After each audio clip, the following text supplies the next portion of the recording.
নমস্কার, কলকাতা টিভিতে আপনাদের স্বাগত। আমি আশিস চট্টোপাধ্যায়। আজকে স্বাধীনতা দিবস উপলক্ষে যেমন সরকার বা রাষ্ট্রের পক্ষ থেকে অনুষ্ঠান হয়েছে, প্রধানমন্ত্রী বক্তৃতা করেছেন, রাজ্যে রাজ্যে অনুষ্ঠান হয়েছে, তেমনি রাজনৈতিক দলগুলো তাদের সদর দপ্তরে বা অন্যান্য দপ্তরে স্বাধীনতা দিবস পালন করেছেন। এই অনুষ্ঠানে যেমন স্বাধীনতা পতাকা, ভারতের পতাকা, জাতীয় পতাকা তোলা হয়, তেমনি এই অনুষ্ঠানে জনগণমন, বন্দে মাতরম ইত্যাদি গান গাওয়া হয়। কংগ্রেস অফিসেও এইরকম অনুষ্ঠানে উপস্থিত ছিলেন কংগ্রেসের সভাপতি মল্লিকার্জুন খাড়গে, প্রবীণ নেত্রী সোনিয়া গান্ধী, লোকসভায় বিরোধী দলনেতা রাহুল গান্ধী সহ নেতৃত্ব এবং কর্মীরা। সেখানে বন্দে মাতরম বাজানো শুরু হয় এবং দেখা যায় যে দুটি স্তবক কংগ্রেস 1937 সাল থেকে গ্রহণ করে দুটি স্তবক গেয়েছে, এবারে একটা মাইক্রোফোনে হয়তো একটা কোনো যন্ত্রে সেটা বাজানো হচ্ছিল, সেইখানে দু স্তবকের বদলে যেটা কেন্দ্রীয় সরকার বলছে বা বিজেপি বলছে, সেই সমস্ত স্তবকগুলোই সেখানে বাজানো হয়। যখনই প্রথম দুটি স্তবক ছাড়িয়ে পরের জায়গায় গানটি চলে যায়, দৃশ্যতই রাহুল গান্ধী, মল্লিকার্জুন খাড়গে, সোনিয়া গান্ধীরা যথেষ্ট বিরক্ত হয়ে পড়েন। তারা যে স্থির হয়ে দাঁড়িয়েছিলেন এবং সুর মেলাচ্ছিলেন সেই গানের সঙ্গে, সেটা হঠাৎ বন্ধ হয়ে যায় এবং দৃশ্যতই একটা চরম অস্বস্তির পরিস্থিতি তৈরি হয়। যাই হোক, তারা আবার সেখানে দাঁড়ান এবং গানটি শেষ পর্যন্ত পুরোটাই সেখানে বাজানো হয়। তারপরে জাতীয় পতাকা তোলা হয়। এইটা নিয়ে জাতীয় রাজনীতিতে কিছুটা শোরগোল তৈরি হয়েছে এবং বিজেপি হিন্দুত্ববাদী জায়গার থেকে বা তাদের মুখপত্ররা এইটা বলতে চাইছেন যে জাতীয় যে গান বন্দে মাতরম, যাকে পুরো গানটিকে জাতীয় গানের মর্যাদা দেওয়া হয়েছে, তার প্রতি অপমান করেছেন কংগ্রেস নেতৃত্ব। সেই ব্যাপারে এই যে অভিযোগ এসেছে, সেই ব্যাপারে স্পষ্টাস্পষ্টি বক্তব্য জানিয়েছেন কংগ্রেস নেতারা। জয়রাম রমেশ বলেছেন, 1937 সালে কংগ্রেস অধিবেশনে নানান চিন্তা ভাবনার পরে প্রথম দুটি স্তবক গাওয়ার সিদ্ধান্ত হয়, যে সিদ্ধান্ত নেতাজি সুভাষচন্দ্র বসু, রবীন্দ্রনাথ ঠাকুর, জওহরলাল নেহেরু, মহাত্মা গান্ধী মিলিতভাবে গ্রহণ করেছিলেন। সেই সিদ্ধান্তের ভিত্তিতেই দেশ যখন স্বাধীন হয়, প্রথম দুটি স্তোত্র, প্রথম দুটি স্ট্যাঞ্জা গাওয়ারই নিয়ম ছিল। এতদিনের সেই নিয়ম, 90 বছরের নিয়ম, কংগ্রেস কেন ভাঙবে? কংগ্রেস তাই প্রথম দুটি স্তবক গাওয়াকেই সঠিক বলে মনে করে এবং সেই কাজের চেষ্টা করে কংগ্রেসের নেতৃত্ব কোনো অন্যায় করেননি।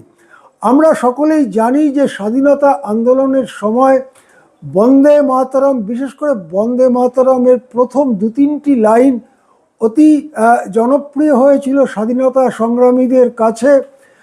সেটা কংগ্রেস ঘরানার স্বাধীনতা সংগ্রামী যেমন বিপ্লবী ঘরানার স্বাধীনতা সংগ্রামীদের কাছেও খুবই জনপ্রিয় হয়েছিল। তারা এর থেকে লড়াইয়ের প্রেরণা পেতেন এবং সেই অরবিন্দ থেকে শুরু করে, আলিপুর বোমা মামলা থেকে শুরু করে 1930 সালে যখন চট্টগ্রাম অস্ত্রাগার লুণ্ঠন বলুন বা চট্টগ্রামে যে বিপ্লবের ঘোষণা মাস্টারদা সূর্য সেনের নেতৃত্বে হয়েছিল, তার মাঝে বহু বিপ্লবী কার্যকলাপ হয়েছে। এই সর্বক্ষেত্রে আমরা দেখেছি বন্দে মাতরম এটা একটা ধ্বনির মতো, যুদ্ধের ধ্বনির মতো তারা উচ্চারণ করেছেন। কিন্তু এই গোটা সময় পর্বে আমরা দেখেছি যে বন্দে মাতরম গানের যে অংশে এই হিন্দু দেবদেবীর কথা আছে সেটা কখনোই সাধারণভাবে সামনে আনা হয়নি। মূলত বন্দে মাতরমের প্রথম স্তবক এবং কখনো কখনো দুটি স্তবকই গাওয়া হতো। এই জায়গাটায় দাঁড়িয়েই রবীন্দ্রনাথের মতামত জানতে চেয়েছিলেন সুভাষচন্দ্র বসু এবং জওহরলাল নেহেরু। গান্ধীজিও রবীন্দ্রনাথ যে পরামর্শ দেন সেটাকে মেনে, সঠিক মনে করে গান্ধীজি সেই পরামর্শ মেনে নেন এবং 1937 সালে কংগ্রেসের অধিবেশনে বন্দে মাতরম গাওয়া হয়। বন্দে মাতরমের সুর দেওয়ার ব্যাপারেও রবীন্দ্রনাথের ভূমিকা আছে। রবীন্দ্রনাথের এক বোনের দিদির মেয়ে সরলা রায়চৌধুরী, তাঁরও ভূমিকা আছে। এবং এইভাবে সবসময় আজকে যেমনভাবে গাওয়া হয় ঠিক এভাবে গাওয়া হতো না, নানানভাবে বন্দে মাতরম গাওয়া হয়েছে। এমনকি বিখ্যাত কীর্তন শিল্পী ছবি বন্দ্যোপাধ্যায়ের ভিডিও খুঁজলে, খোঁজাখুঁজি করলে এখনও পাওয়া যেতে পারে ইন্টারনেট দুনিয়ায়। তিনি আবার অন্যভাবে বন্দে মাতরম গেয়েছেন, নানান সুরে গাওয়া হয়েছে, কিন্তু মূলত স্বাধীনতা সংগ্রামের প্রেরণা হিসেবে প্রথম দুটি স্তবক নেওয়া হয়েছিল, সেটাই স্বাধীন ভারতে গৃহীত হয়েছিল।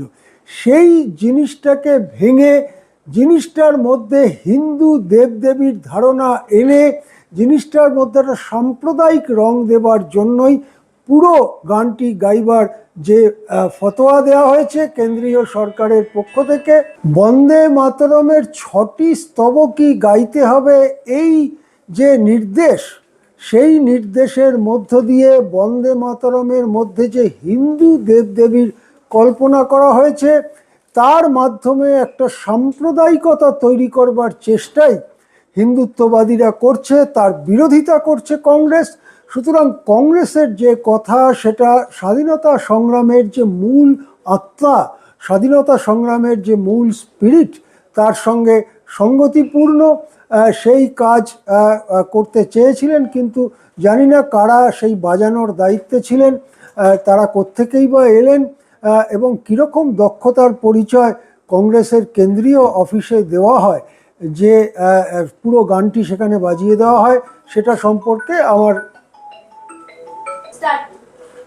সেই জন্যে 6টি স্তবককে নিয়ে সাম্প্রদায়িকতার যে চেষ্টা করেছে কেন্দ্রীয় সরকার, তার বিরোধিতা করেছে কংগ্রেস এবং তারা ঠিক কাজই করেছে বলে অনেকেই মনে করেন। এক্ষেত্রে আরও একটি কথা রয়েছে যে এমনটা মনে করা হয় যে বঙ্কিমচন্দ্র চট্টোপাধ্যায় প্রথমে দুটি স্তবকই লিখেছিলেন এবং সেটি একটি পত্রিকায় প্রকাশিত হয়েছিল।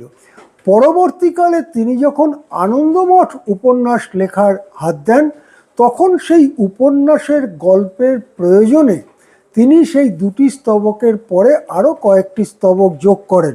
সুতরাং বঙ্কিমচন্দ্র প্রথম যে অংশটি লিখেছিলেন সেই অংশটি রবীন্দ্রনাথের পরামর্শে গ্রহণ করা হয়েছিল, এইটাও কিন্তু এক্ষেত্রে অত্যন্ত গুরুত্বপূর্ণ। এখন বন্দে মাতরমকে পুরো 6টি স্তবক সহ চাপিয়ে দেওয়ার যে প্রবণতা তৈরি হয়েছে সেটাও নিশ্চয়ই দেশবাসী লক্ষ্য করছেন এবং দেশবাসী তাদের প্রতিক্রিয়া নিশ্চয়ই জানাবেন। এখন এ পর্যন্তই, দেখতে থাকুন কলকাতা টিভি।